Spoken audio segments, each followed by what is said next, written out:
Welcome to my channel. আজকের ভিডিওতে যারা 2025 সালে মাধ্যমিক পরীক্ষা দেবে তো তাদের জন্য একটা খুব ইম্পর্ট্যান্ট উপপাদ্যের প্রয়োগ এইটা নিয়ে আজকে আলোচনা করব। এটা ভালো করে মন দিয়ে দেখো, আশা করি তোমরা খুবই উপকৃত হবে। এই উপপাদ্যের প্রয়োগগুলো দেখবে দুটো থাকে, 3 নম্বর করে থাকে। তো এইগুলো ছাত্রছাত্রীদের কাছে একটু কঠিনই মনে হয়, তো এইগুলো একটু ভালো করে দেখে নাও, তোমরা খুবই উপকৃত হবে। এখানে প্রশ্নটা দেওয়া আছে, ত্রিভুজ এবিসি এর কোণ বিএসি সমান এক সমকোণ। এ বিন্দু থেকে বিসি এর উপর এডি লম্ব অঙ্কন করলাম। প্রমাণ করো ত্রিভুজ এবিসি বাই ত্রিভুজ এসিডি সমান BC square by AC square. এবারে এই প্রয়োগগুলো একটা কথা বলি, যারা না একদমই পারবে তারা ছবিটা আশা করি আঁকতে পারবে। দেখো এবিসি এর বলেছে কোণ বিএসি এক সমকোণ, তাহলে ত্রিভুজ এবিসিটা আঁকবে, কোণ বিএসিটা এক সমকোণ করে দিয়ে এ বিন্দু থেকে বিসির উপর একটা লম্ব টানবে, দিয়ে তারপর এটা প্রদত্ত হয়ে গেল।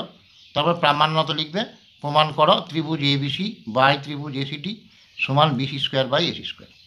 এইটা লিখলেই তোমাকে মিনিমাম 1 নম্বর দেবেই। তুমি এখানে পারছিলে না, সেটা ছবিটা এঁকে লিখে দেবে, 1 থেকে 1.5 নম্বর কিন্তু তুমি পাবে।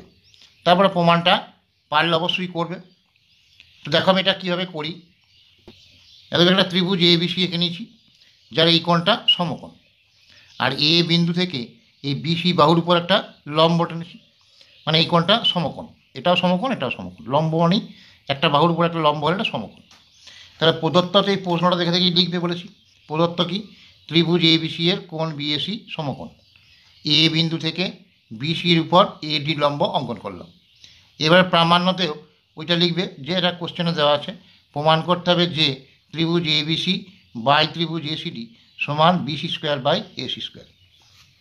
এবারে প্রমাণ, দেখো ত্রিভুজ এবিসি তো সমকোণী ত্রিভুজ, এই সমকোণিক বিন্দু থেকে অতিভুজের উপর যদি লম্ব টানা হয় তাহলে কী হয়, এই ত্রিভুজ দুটো যে উৎপন্ন হয় এই ত্রিভুজ দুটো পরস্পর সদৃশ।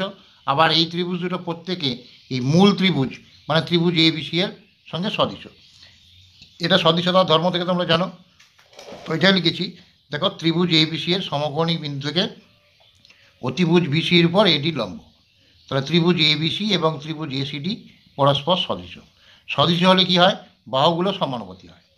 তাহলে এই ত্রিভুজের বিসি বাই এই ত্রিভুজের এসি সমান এই ত্রিভুজের এসি বাই ত্রিভুজ এই এসিডি এর সিডি।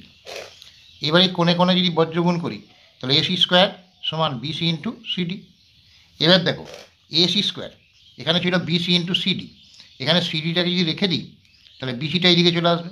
তাহলে সিডির ভ্যালু কত বেরোলো, AC square divided by BC. এরপরে এই যে ত্রিভুজ এবিসি, এবিসি এর বিসিটাকে যদি ভূমি ধরি, এটা তো লম্ব, তাহলে এর ক্ষেত্রফল কত, হাফ ইন্টু ভূমি ইন্টু উচ্চতা। আবার ত্রিভুজ এসিডি এর এইটা যদি ভূমি ধরি, এটা লম্ব, তাহলে এরও ক্ষেত্রফল হাফ ইন্টু ভূমি ইন্টু উচ্চতা। তাহলে ত্রিভুজ এবিসি এর ক্ষেত্রফল সমান half into BC into AD. ত্রিভুজ এসিডি এর ক্ষেত্রফল half into CD into AD.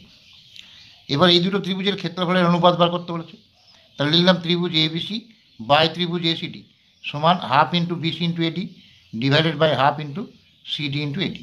এখানে দেখো হাফ আর হাফ কেটে গেল, এখানে এডি এডি কেটে গেল, তাহলে এখানে থাকলো কত, বিসি বাই সিডি। তাহলে বিসি বাই সিডি, তাহলে বিসিটা রাখলাম, আর সিডির ভ্যালু দেখো এখান থেকে বার করেছি এসি স্কোয়ার বাই বিসি। তাহলে বিসিটা বিসি থাকলো, আর সিডির value AC square by BC.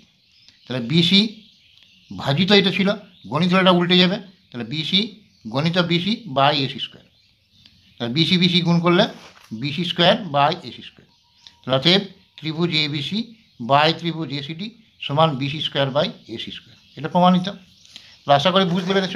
আর কারো কোনো সম্পাদ্য মানে প্রয়োগ আর কি যদি অসুবিধা থাকে আমাকে হোয়াটসঅ্যাপে কমেন্টে জানাতে পারো, আমি আমার যথাসাধ্য চেষ্টা করব করে দেওয়ার জন্য।